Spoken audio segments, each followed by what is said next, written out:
and good afternoon, everyone. I am Khadija Naveed from. I hope you all having a great day today. I am Khadija Naveed, student of IT Information Technology from the School of Creative Media and Technology of Masa Alumni International College. Along with me, we have a very special guest with us today, Miss Eileyn Chua, Miss Cordelia Lee, Miss Elena Tong. Hi guys, how are you? We're doing great. Our theme of this Awesome. live session, our Yeah, theme very of this good. live session is inspiring stories and strategies to be happy. The overall theme of there is empowering self and empowering others. So, without further ado, I would like to pass this session to our first speaker, Miss Ellen Chua. Hi, Ella. Can you please show the slides?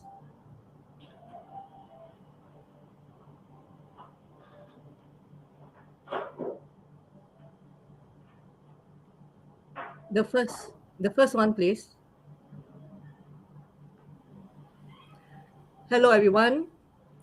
I'm Eileyn, and I'll be the first speaker today. The theme for myself and my co-speakers are on empowering self, empowering others. Before I start, I would like to apologize because I just recovered from COVID 3 weeks ago, and my voice is not back to normal yet. And I might be coughing a bit during the presentation. Next slide, please. Today, my talk is on when an explosion knocks you down. What is an explosion here? An explosion here just means something unexpected, something that you are unprepared for in life. I was just a normal person going through my life when suddenly, on the 15th of April 2016, I smelled gas from my bedroom. I went downstairs to the kitchen. I was trying to make sure that the knob of the stove was properly shut when suddenly there was a spark. As a result of the spark, there was a gas explosion. I was flung backwards. I could see things melting before my very eyes. Plastic melted like wax. Plates and bowls smashing themselves to the ground. Cupboards collapsed. There was a huge hole on the roof just above the stove. It was so hot that my clothes were burned to ashes. Next slide, please. This is a newspaper article of the incident on that day. On the left-hand side, that is the kitchen where it all happened. On the right-hand side, that is the front of the house. Even the fence at the front of the house collapsed. According to the firemen who came on that day, they told the reporter that 90% of the ground floor was damaged. Next slide, please. I suffered from 80% burns. The doctor at General Hospital Penang didn't know whether I would live or die. And a friend of mine even consulted 5 different specialists, and they told him that I had less than 5% chance to live. Next slide, please. This is a picture of me at the ICU. I was in a coma for 2.5 months, in the ICU for nearly 4 months, and I was only officially discharged from the hospital after 1 year, 3 months, and 20 days. When I came out from my coma, I realized I couldn't move. I had muscle atrophy, which meant that muscle had wasted away. I could barely even lift my hands.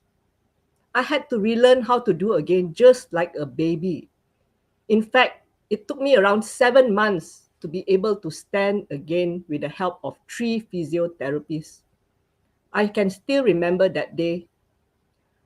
My legs turned purplish black in color. Can you imagine turning purplish black in color? And I was so afraid that blood would seep out through the bandages.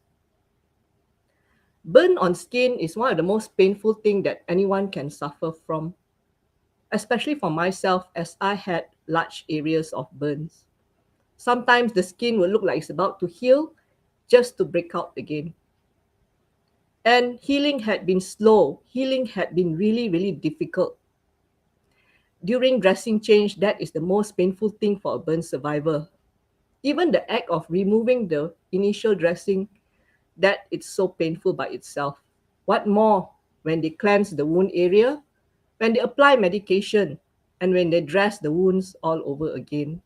And this had to be done nearly every day. Even the toughest of men would scream and cry during dressing change. Next slide, please. Now, when I came out from my coma, not only I couldn't move, I couldn't speak as well. I had a tracheostomy tube at the base of my neck. And the nurses had to use the suction machine just to suck out the phlegms on my throat and in my chest. They had to do it 5 to 6 times a day so that I can breathe. It was indeed a very frustrating time for me as I couldn't communicate with others. And my sister had to tell me to say only 1 or 2 words at a time so that they could understand me. Next slide, please. Now, today I would like to share 3 things on how I empowered myself, and I hope that they will help you too. The first thing that I would like to share is on letting go and accepting changes.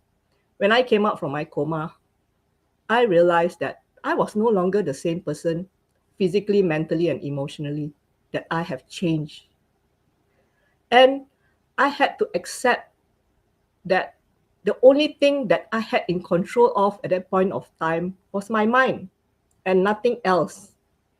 I had to let go of my ego. I had to let go of my dignity. I had to be dependent on the nurses for everything. And it was indeed difficult, but I knew I had to do it.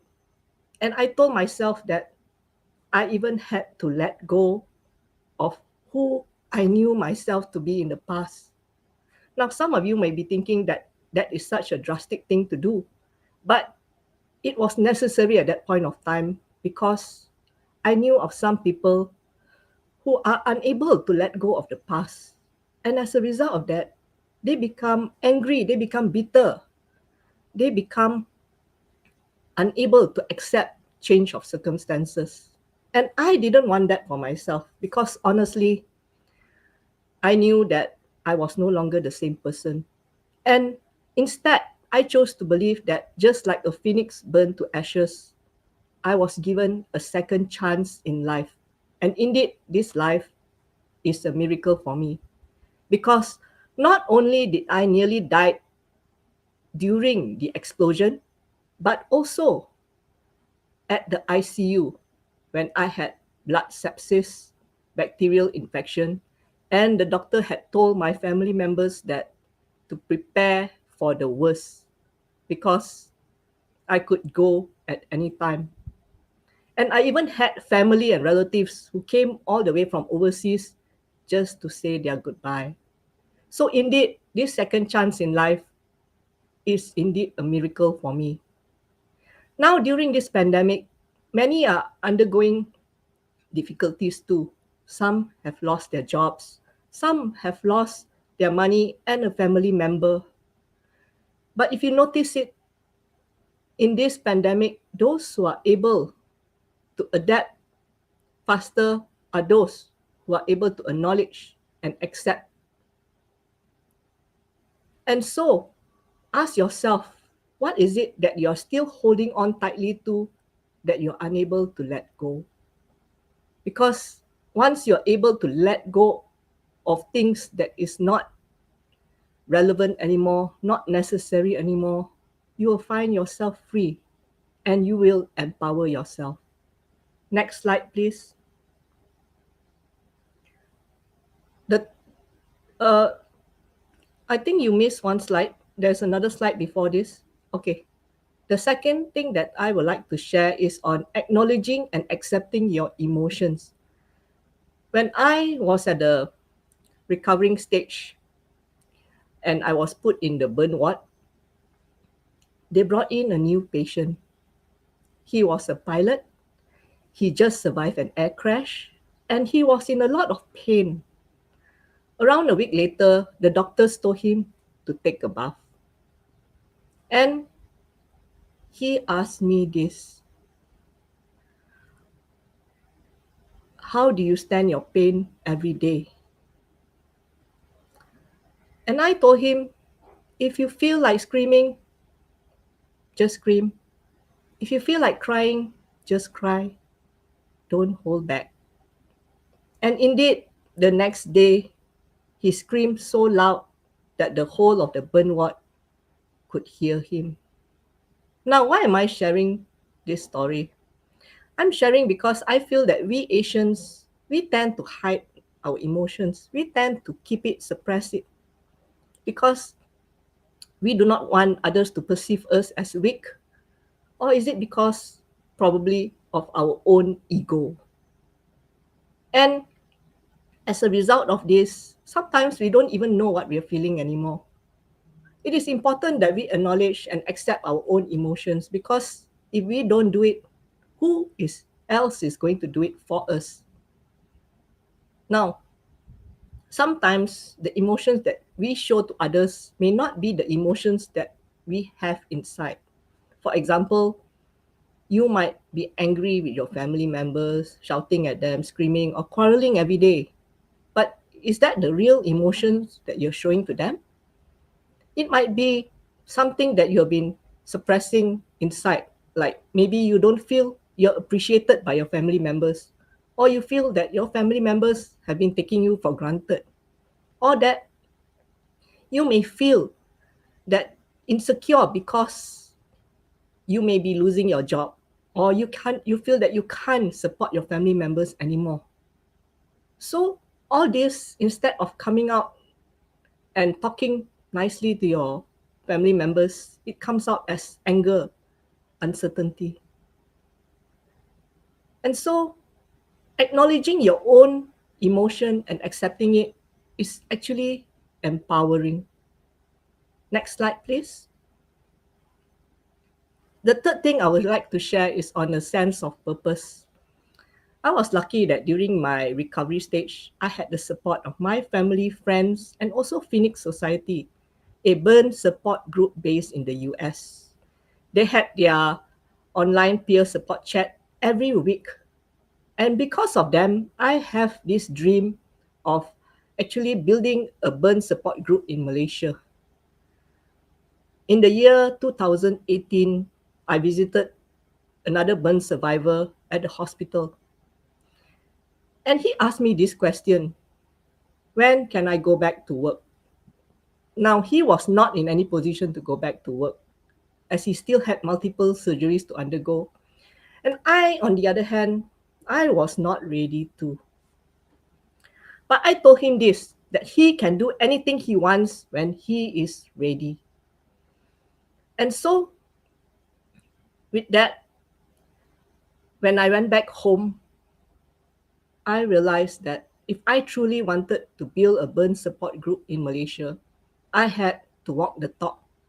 I had to go back to work and live my life as normal as possible once again.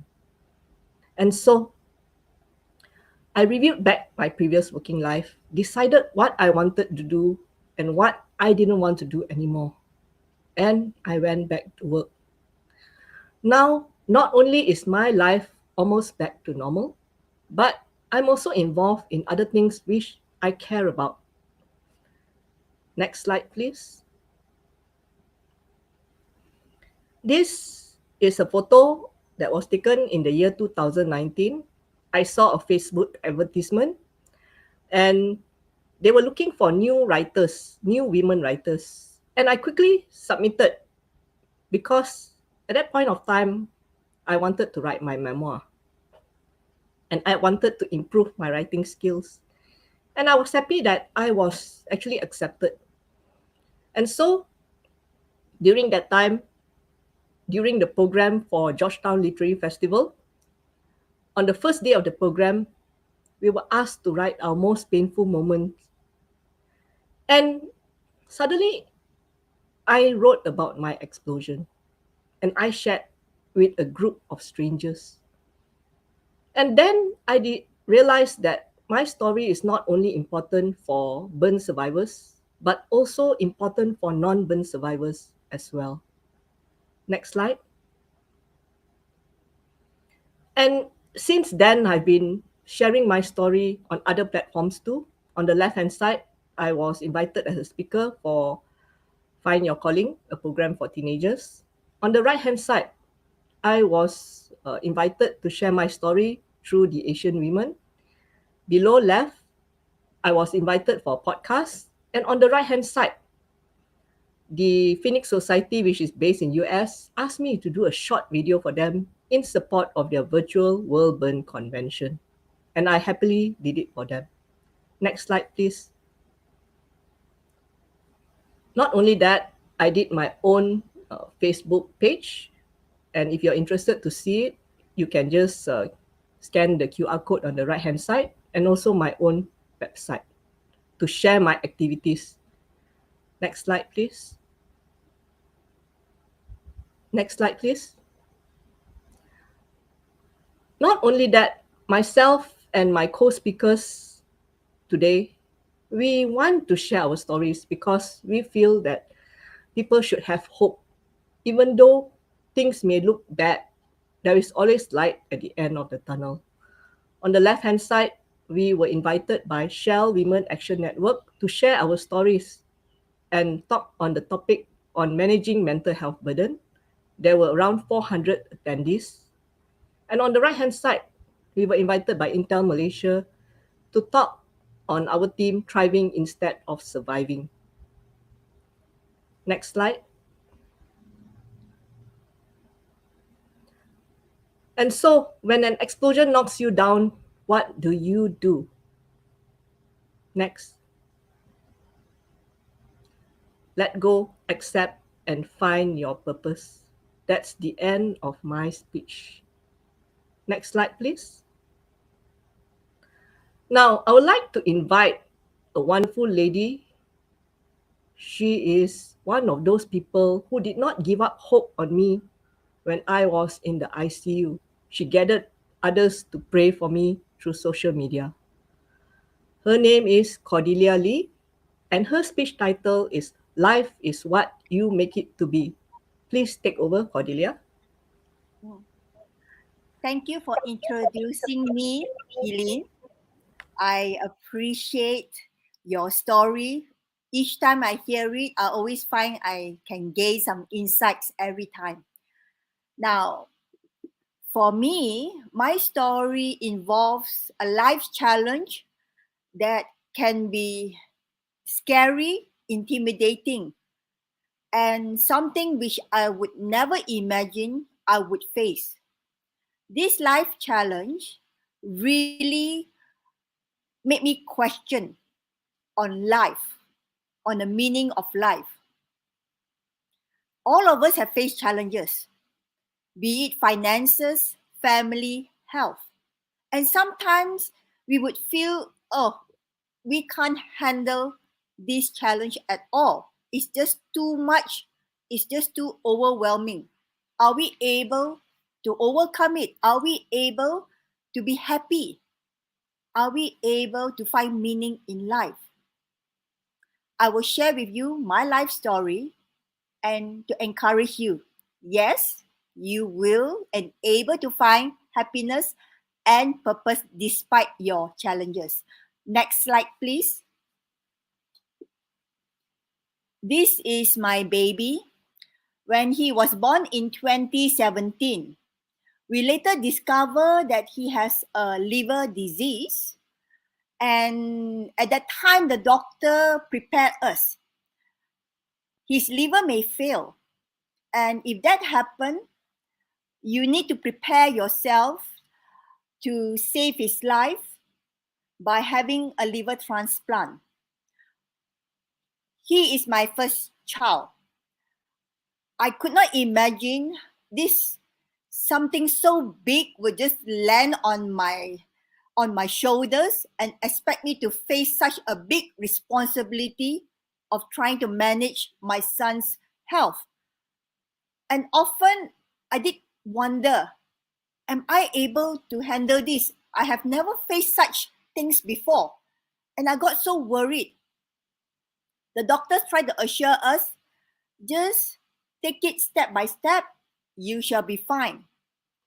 And then one day, my husband's friend decided to pay us a visit to give us some advice, because it turns out her daughter also have this liver disease, and her life was saved through a liver transplant more than 10 years ago. When she shared with us, it was at first encouraging until she mentioned one point to me.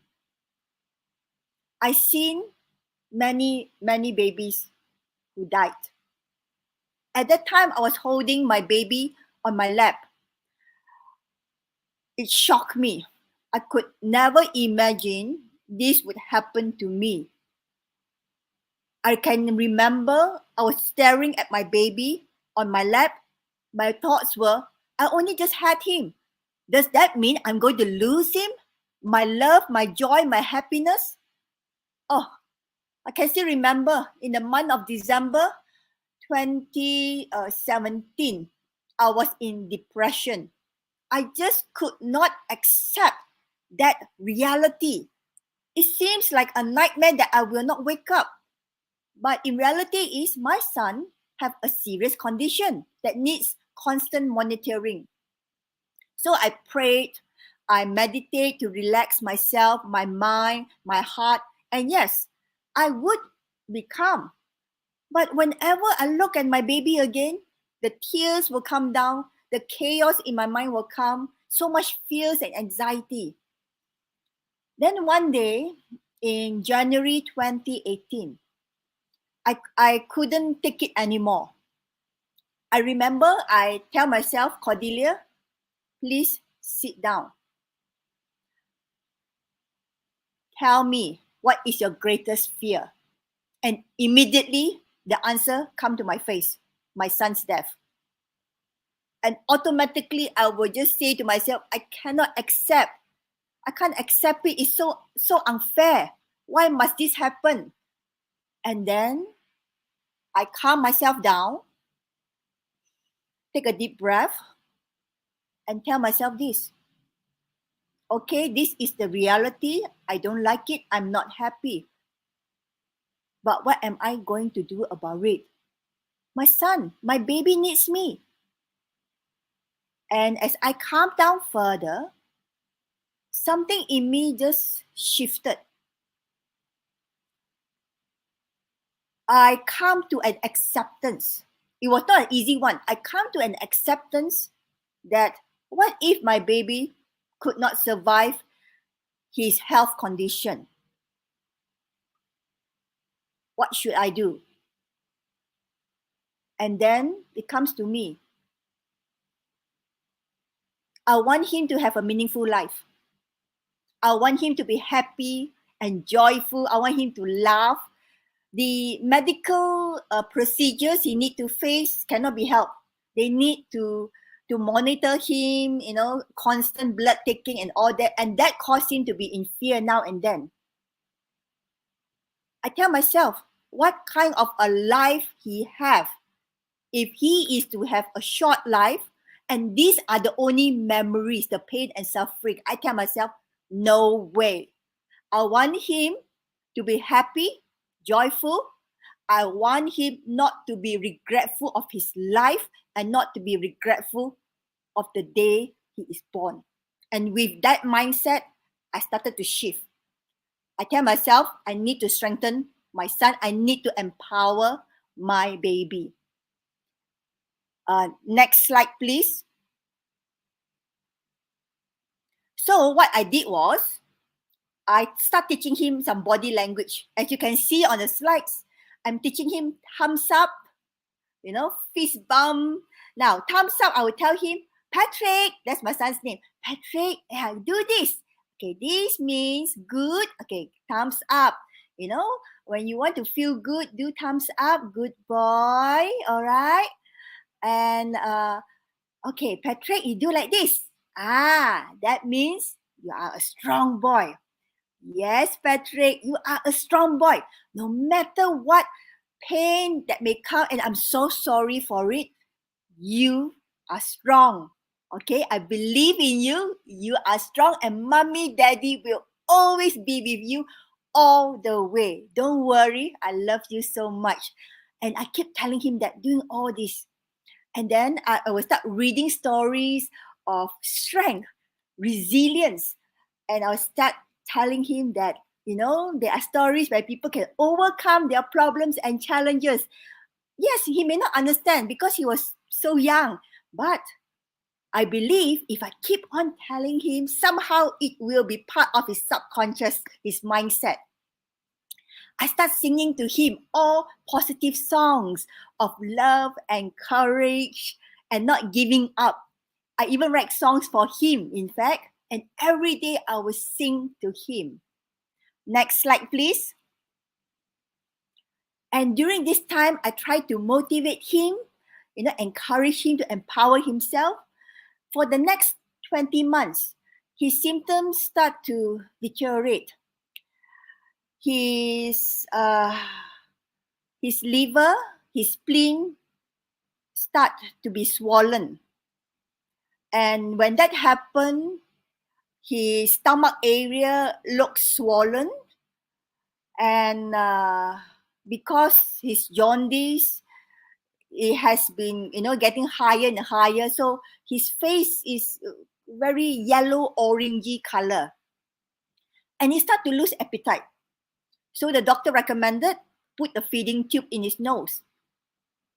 Oh, it was really not easy on Patrick because he had to, go through all this.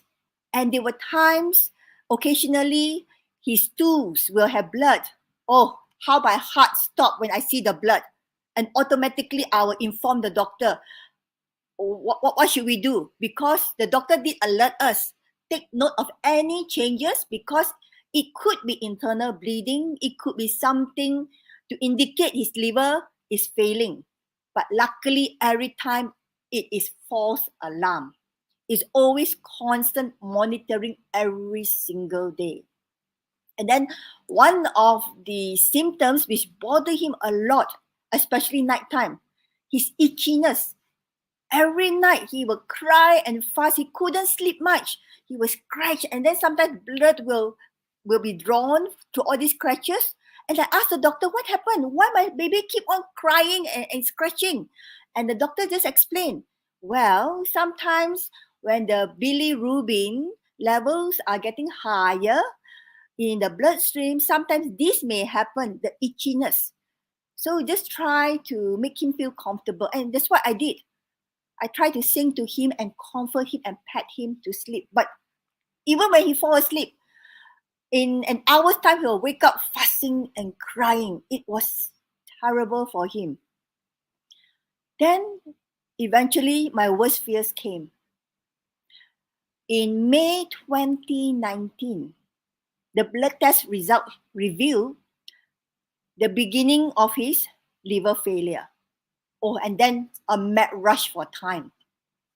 We didn't have the money, we don't have the funds, and we had to do so many tests to see who is the suitable donor. We were basically rushing for time to save my son's life. And we did all we can. And I'm very grateful and thankful that through many compassionate and kind people, strangers even, who donated the money. At that time, it was 140,000. That was for the liver transplant surgery to Shanghai. At that time, in 2019, Malaysia doesn't have the facilities yet, the expertise to do a liver transplant between an adult and a baby. But today they have, but at the time, no. So we have to do it overseas. Next slide, please. So this is where we finally go over to China, and we were there for 6 weeks. It was really scary, I would say that. Scary and heartbreaking. Heartbreaking in the sense that his son, my son, he's not the only one who have this condition. We also notice other children as well, even younger than him. And I always try to stay hopeful until one night, my husband came to me after he had a discussion with the surgeon. The surgeon prepared my husband that the next day, liver transplant surgery, there is a 1% chance that it may fail. And then if that fail, that means the baby will die. And my husband asked me, what if we have done all we can and yet still that happened? I remember I think deeply and reflected on this question. It is a very deep question. And then I told my husband this: we have done all we can. Whether he survived or not, we should have no regrets. We did all we can. We give all we can, all the prayers and the blessings. No regrets at all. So the next day, he did the transplant surgery. And I'm very glad to say it is a success. Next slide, please. And as you can see, now we are happier. We are doing all kinds of activities together, holidaying, playing drums and family activities. He is no longer having that itchiness, the bloatedness around his abdomen, all the symptoms he had, no more. Now he's more active, more naughty even. And he laughed more and he's so much joyful. And I am so very grateful. Next slide, please. Now, some of you may think, wow, what a story. It is just so scary and intimidating. Yes, it has been. And maybe some of you cannot connect and relate to me because you may not be a parent yet, but I'm sure all of you relate how it feels like to be uncertain of the future. The fears and anxiety of uncertainty and lacking control of managing your challenge. And that is what is happening right now, the pandemic. It affected us so much in respect of career, finances, so much. So right now, I hope this can help you. The power of calmness, the power of attitude, and the power of courage. Next slide, please. So now, all this, when you have all these elements in your life, calmness. With calmness, you'll be able to think and calm down and look for solutions. Because when you're anxious, you can't find solutions. Attitude, you need to set your mindset in a sense that I need to find solutions. If you keep focusing, there's so much problems. Of course, you'll be always unhappy. And your mind is only seeing problems after problems. Courage. Courage in the sense that dare to face your problems. Yes, it may not turn out what it can be. But if you don't take the chance, you would regret it for the rest of your life. Next slide, please. All right. So this is my son. Now he's very empowered and strong and happier. Next slide, please. I am to let you know, in order to have a happy life, you are to have a meaningful life. These are the fridge magnets I have been preparing since 2018. I tend to give it to the mothers in the hospitals because I empathize how they need to take care and need to be strong for the sickly babies. Next slide, please. These are the dolls I make. I make sock dolls and I give these dolls to children in the hospital. Now, in order to have happiness and joy in your life, you need to have some purpose.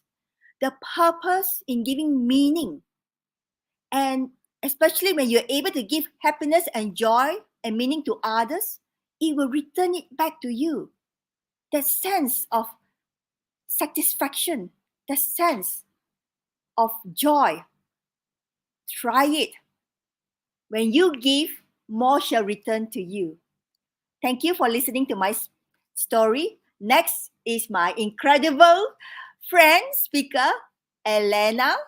She has an incredible story to share with you, and I hope you will learn a lot from her. Take it over, Elena. Thank you so much, Cordelia. Oh my God. Can you just imagine that inspirational story that you just heard from Cordelia and Eileyn? Now, my story can't really be compared with them because that is pretty much life or death. And I'm going to share with you my little story about my life and almost my choice to death. This is going to be a story of hope and possibilities. But before I start, let me just act out a little bit. Let me practice my acting skills a bit lah, huh?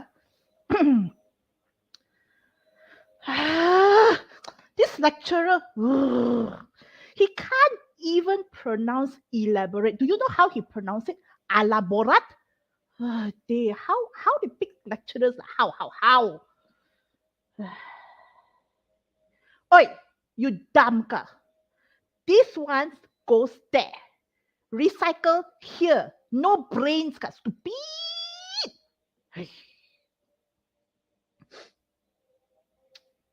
He said, I'm fat. I'm ugly. Am I really? Do any of these expressions resonate with you? Or does it remind you of someone else? How often do you find yourself or others around you complaining? These are just some of the very few experiences that I have been observing in myself and the people around me. Often I hear people talking about changes, yet not many are willing to step up to be that change.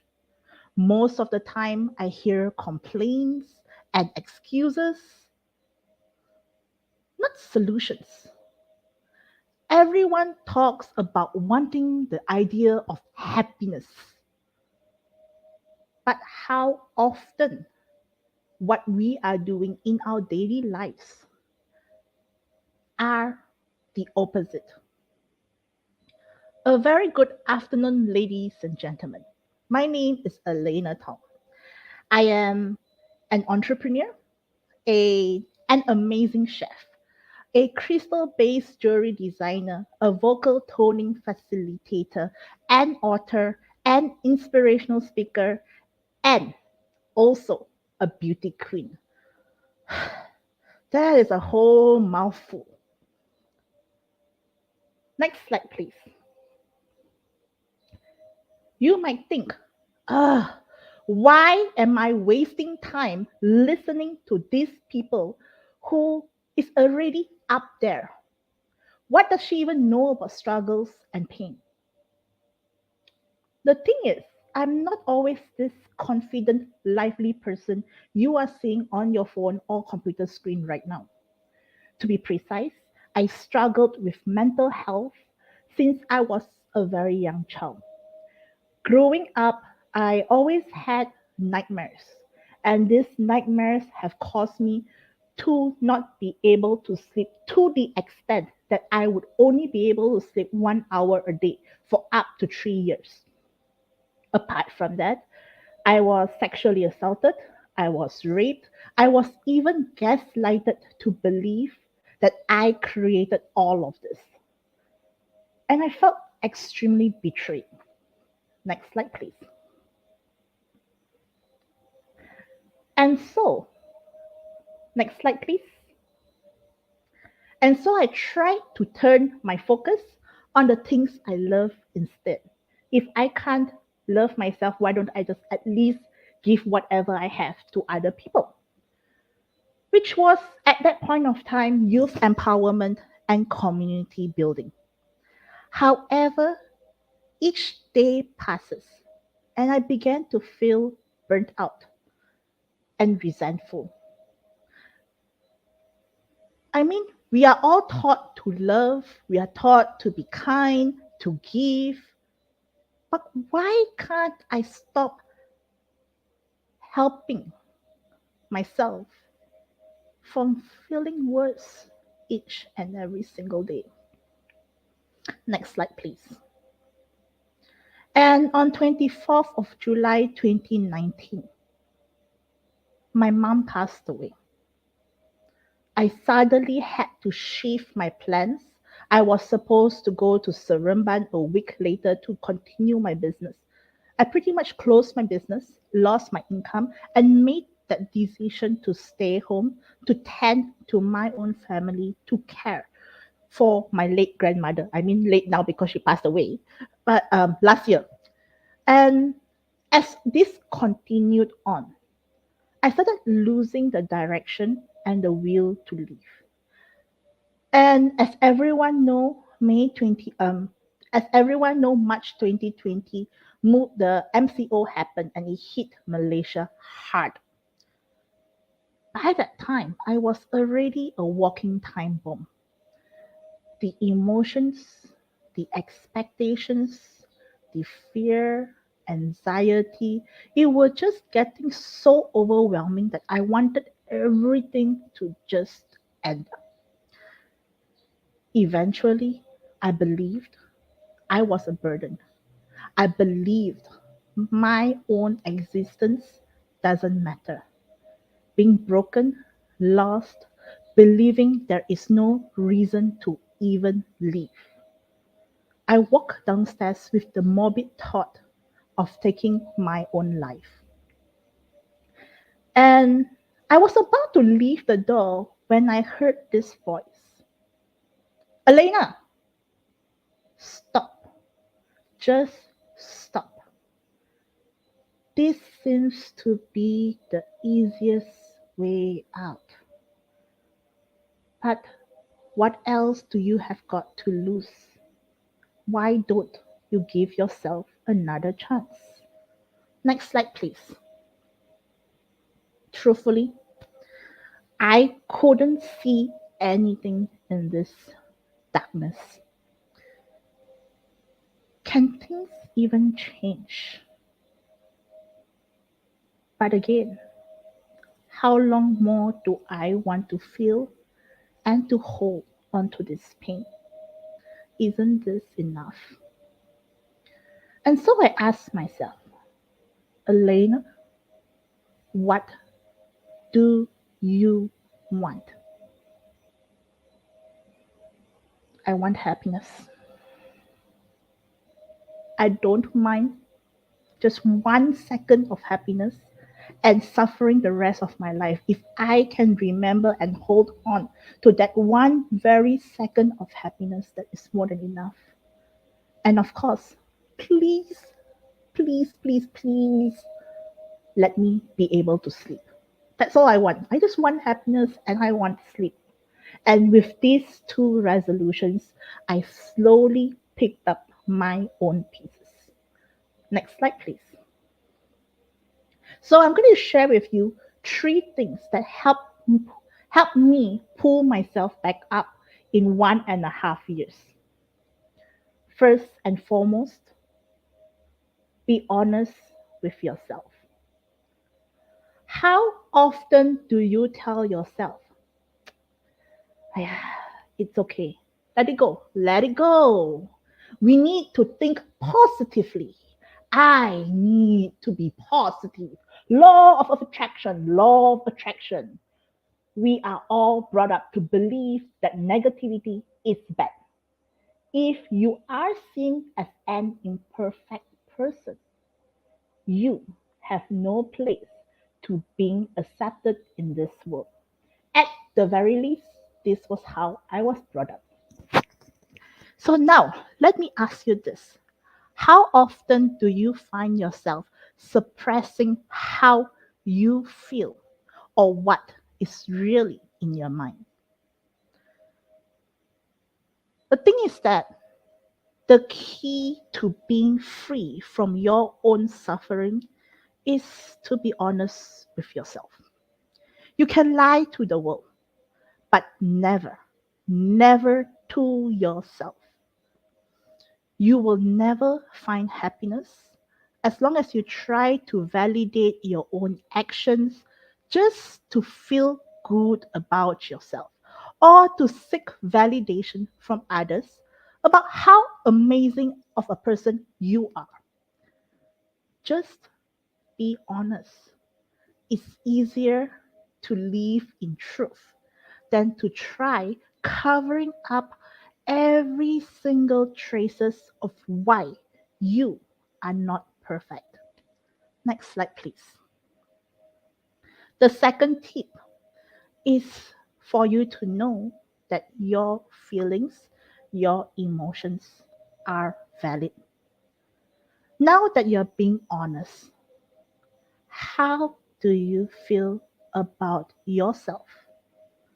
How do you feel about your loved ones? And how do you feel about the people around you? Whatever that you're feeling, it could be anger, it could be hatred, it could be jealousy, no matter how negative it may seem to be, remember this is how you are feeling, and these feelings of yours is valid to you. It doesn't matter what others say or think. If you feel that is how you're feeling, be honest with yourself. Only by acknowledging the truth of what you did and how that makes you feel, you have the opportunity to decide what you want to do with it. The freedom of choice doesn't come to you unless you are honest with yourself. Next slide, please. Last but not least, choosing life, choosing light. When you're able to be honest with yourself, for some very odd reason, at least for me, I gain the freedom of making a new choice. Do I want to hold on to my bitterness and my resentfulness? Or do I want to let go and use this time for something much more valuable or worthwhile?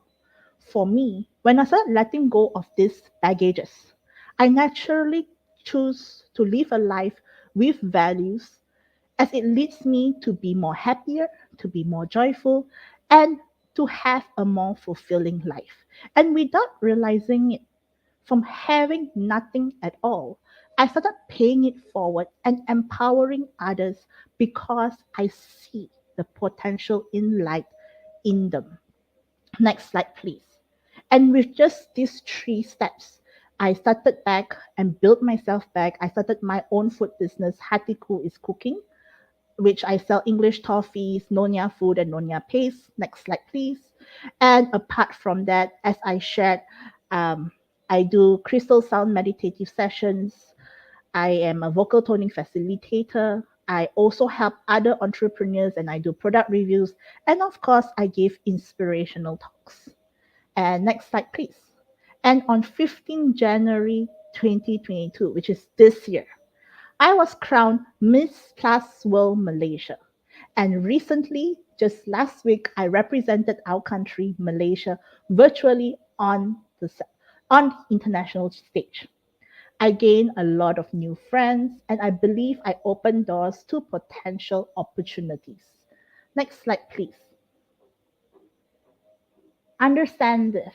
If you want to change your life, if you want to empower others to be the best version of themselves, if you are looking for happiness, it all starts from within. It starts from your heart. What makes you feel alive? Why? How? And with this beautiful heart of yours, you will shine bright and you will rise like a phoenix. Next slide, please. My team members, Eileyn and Cordelia, which you have heard their stories, empowered me to partner with them on 16th January last year. And together we have written two chapbooks of sharing our own life journey, overcoming adversities, and working from within.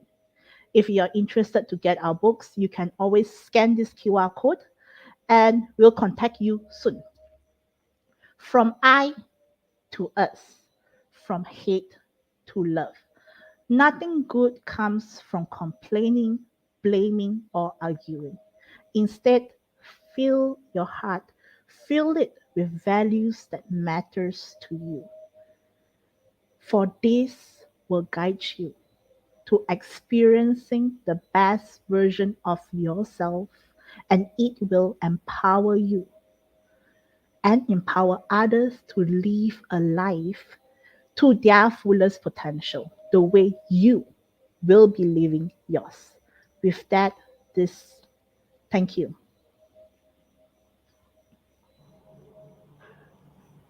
Thank you, Miss Eileyn, Miss Cordelia, and Miss Elena for sharing the inspiring stories, which really motivates us to never lose hope and keep trying so you don't regret in the end.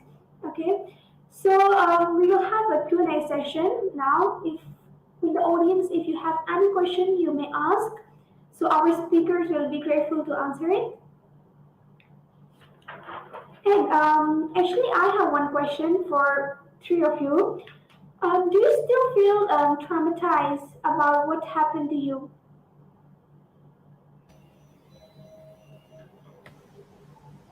Maybe I should go first. Honestly, for a big incident that happened to me, of course, there will still be certain triggers, you know. Sometimes in life, we have certain triggers. And I am still in a work in progress. You can't expect to clear off everything at one go. It takes time. It takes time to heal, honestly. So, yeah, so that is my answer. Okay, I will. Sorry. all right, sure. Okay. For me, is when you want to feel joy and happiness, you are to give joy and happiness to others, and somehow it will return back to you. It's like a loop, a constant loop. And the trauma which I had in the beginning, now no longer, because I tell myself, take one step at a time and to have no regrets, no matter what the outcome it may be. And that motivates me to keep on going, to also find the smiles and the joy despite the pain and the suffering, because that's what I wanted to teach my son. I don't want him to focus on the pain and the suffering and the fears. I want him to focus on the best things in life: family, love, laughter, singing, toys. So I could see, because his focus started to shift, he became even more empowered and stronger. So I do strongly recommend, focus on positivity, focus on the joy in spite of the fears. And eventually you will find there's a way for you to come out even stronger than before. How about you, Elena? For me, I would say that it's not 100% gone, but it is a daily choice. It's a daily decision on what kind of life that I want, what kind of values do I want to cultivate, what kind of values do I want to live by, and how can I bring that out each and every single day.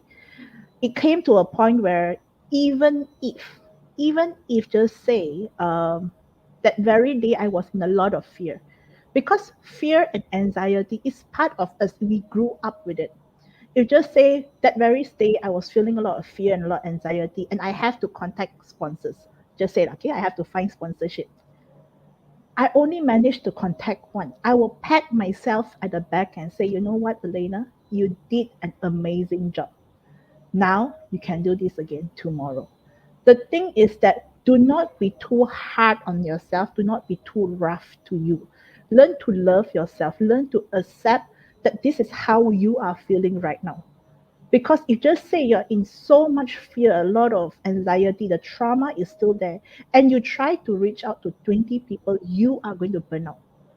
So it is trying to find that balance, and also realizing that the Happiness is not an end goal. Happiness is each and every single day realizing yourself, hey, I'm not that bad. I'm actually pretty amazing. I can do a lot of things. And by having this kind of realization, you start realizing, hey, I can do more tomorrow. So that decision each and every single day is the most important thing. Oh, someone Okay. have a question. What gives you courage to move forward? Okay, I'll answer this first. It's going to be very easy. The thought of wanting to commit suicide at that point of time, that amount of fear, that amount of anxiety, that feeling of being a burden, that feeling of being hated, self hate itself, that whole entire level of darkness is more than enough to remind me, up, nope, I'm not getting there. I would do anything and everything I can to get out of this. And that gives me that courage. I mean, in some ways, it kind of looks like I'm looking at fear, but instead, by just seeing how my life have changed from May 13, 2020, now is March 19, 2022. It's just almost 2 years. My life have changed so much from being a nobody to being someone who can do so many things. I feel that every single one of us have that ability, have that strength to be whoever and whatever we want. The question is, are you willing to step up for yourself? Because no one else can do that for you. For me, is this short verse. Actually, it's a part of a song that I sing to my son almost every day. So I use this to motivate myself. Never give in, never give up, never give in, never give up. Believe in yourself, have faith in every challenge after challenge. So when I sing this to my son, I am encouraging him and myself to move forward, face life with courage. That is my method.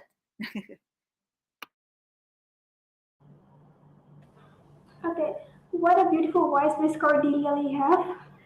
By that, I think we have come to our end of our live session. I would like to thank all our three guests for giving us their precious time and coming here to join with us. Also, I would like to thank all the audience here for joining us this live session. I hope you all got some motivation through this session and never to give up. Okay, so I hope to see you all again. Until then, stay safe and goodbye. Sending you love.